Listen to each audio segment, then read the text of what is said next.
Hello, everyone. It's a pleasure to be here today. My name is Paula Radcliffe. I'm a former world champion, former world record holder in the women's marathon, and very proud to be a champion for peace since 2009. And thank you. Thank you. Now, it is my very great honor to introduce Mr. President Mohammed bin Sulayem, who is a former Emirati rally driver and one of the most successful rally drivers of all time, a renowned sports executive, and most importantly, currently president of the FIA. Thank you very much, Paula. Thank you very much.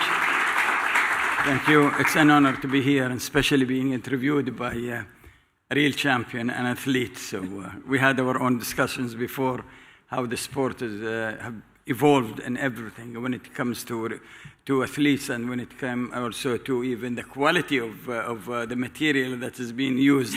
So I said you are blessed that you don't need a car to do your own sport. You can just go outside and exercise it again and use it. Thank you.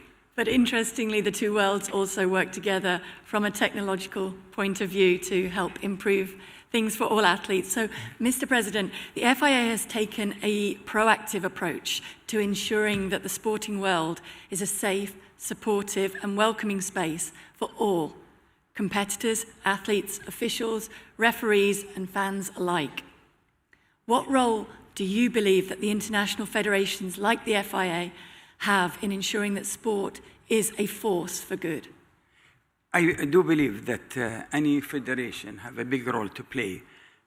We are talking about diversity. When it comes to diversity, it's not about just talking about it, but it is doing it, actually doing it. It's not a noise that people are saying it because they want to be seen like they are diverse, but also we're talking about sustainability, we're talking about inclusion, and also accessibility.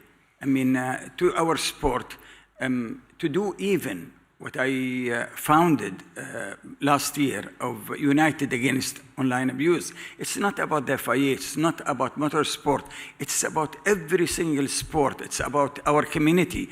We faced a big issue and we started it. Now we have 27, including federations, sport federations, including governments, including technological platforms. All of them are joining us. And I actually encourage other federations to make sure that they join us. It's not about motorsport. It's not about the FIA.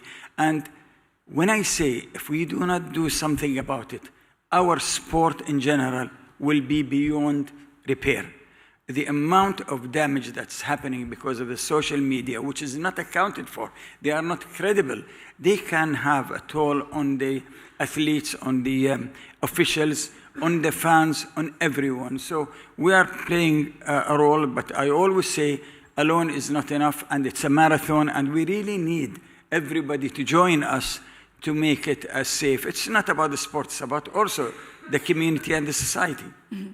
And I think that's what's really coming across, that it's the wider message, the fact that it's not just for individual sports like with the FIA or for different sports. It is across the board, all communities and worldwide, and by the sporting role models creating through your initiatives.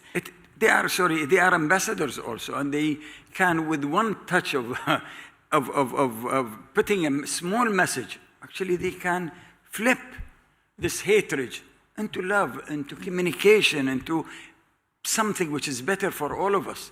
And that's why we are communicating with our leading drivers also. And so with this online abuse campaign that is being led so successfully and is doing such important work, we've talked about what the sports people can do, what the fans can do, indeed what the media can do to help. What also can governments and regulators do to support the work? Yes. First of all, coming here to this place, I had memories. It was in July of 2021, 6 months before of my election.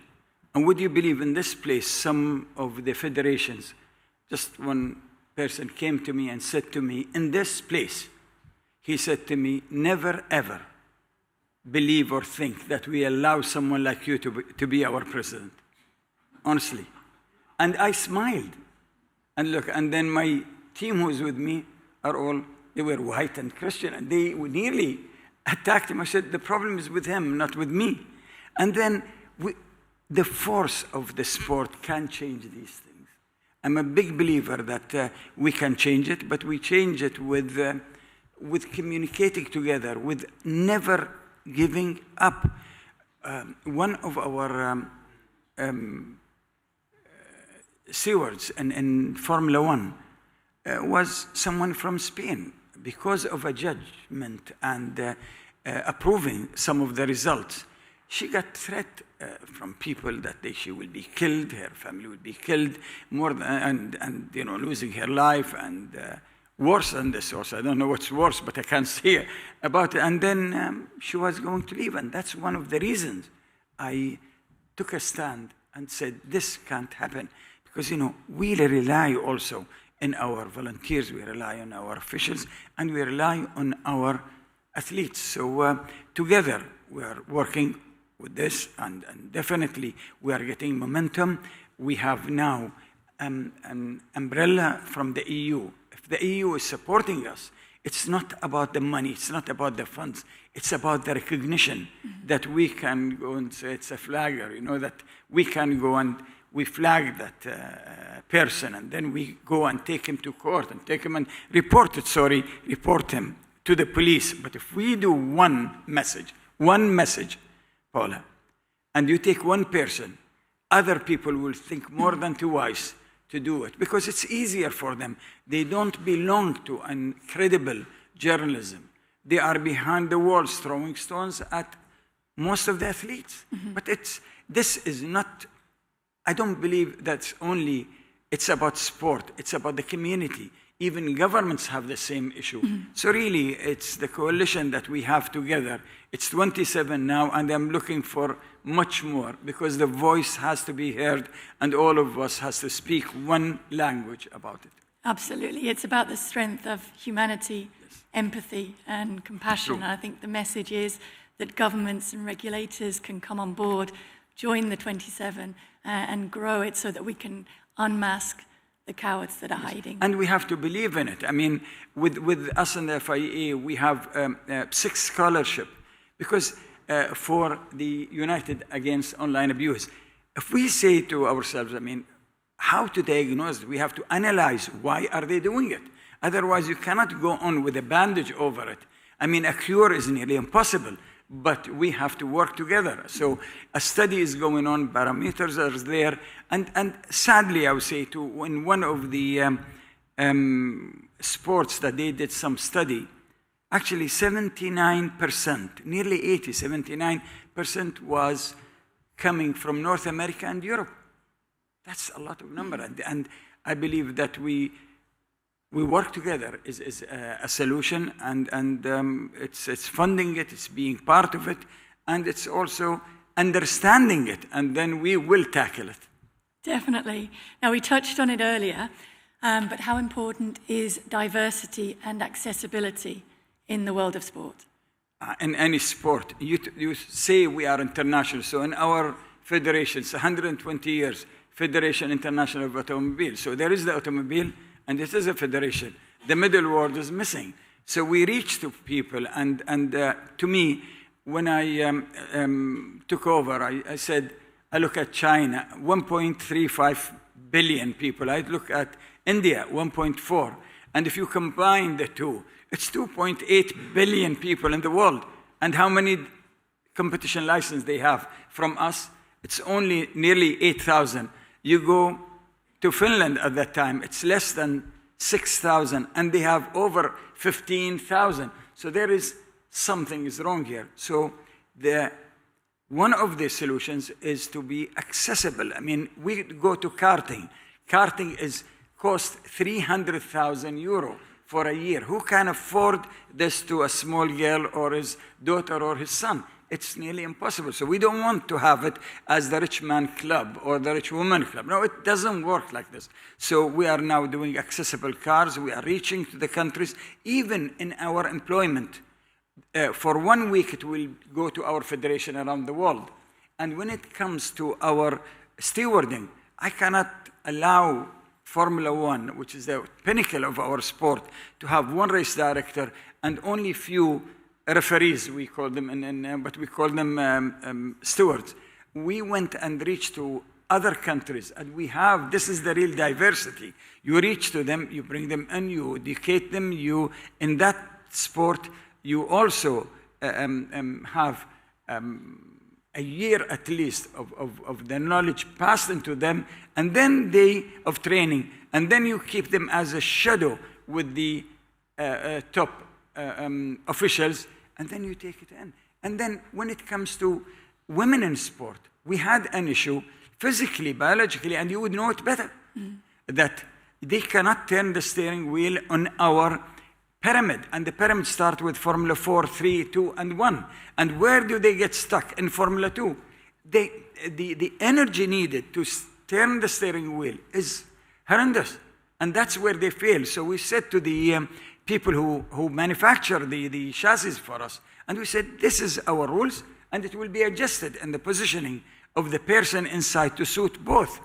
Secondly, for the geometry of the car, we didn't add a power steering, which will add more issues, more cost. No, we made young female drivers to do the testing, and we found a solution. So now it's easier.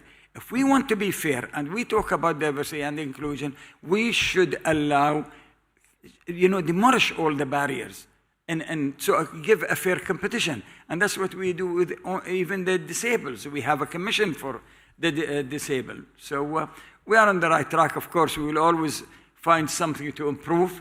And I always say the rules are not made by God. No. They are made by human. They can improve. Because, you go to your staff and say, oh, it's the rules. But we wrote them. Improve them, So it is just a culture also in our federation. And I think that's a great culture, that there is always room for improvement. Definitely. There is always something that we can improve, not just now, and for the future. And sustainability is also a key priority in the sporting world in general, and a central way that the sport can ensure that our planet is in a healthy state for all future generations. Future generations. As a sporting federation, what actions have you implemented to promote sustainability and innovation, and to help leave a positive legacy for the future? See, when you say motorsport, you always remember that, okay, these cars are polluting, but the environment. But if you shut motorsport in the world, it won't even be 0.002 in the emissions. But it doesn't mean we don't take action. I don't feel it's a responsibility to us. And then in our future, which is the power unit, for example, in 2026 for Formula One, we are removing some of the old units and putting a hybrid in. We are targeting over 70% reduction. 75%, 75 is not only about the engine itself. No. Okay, we are using sustainable fuel, but it's about the aerodynamics. And now we realize it's not only about the engine and the fuel, it's about the tires and the brakes. So, these are the challenges we have now.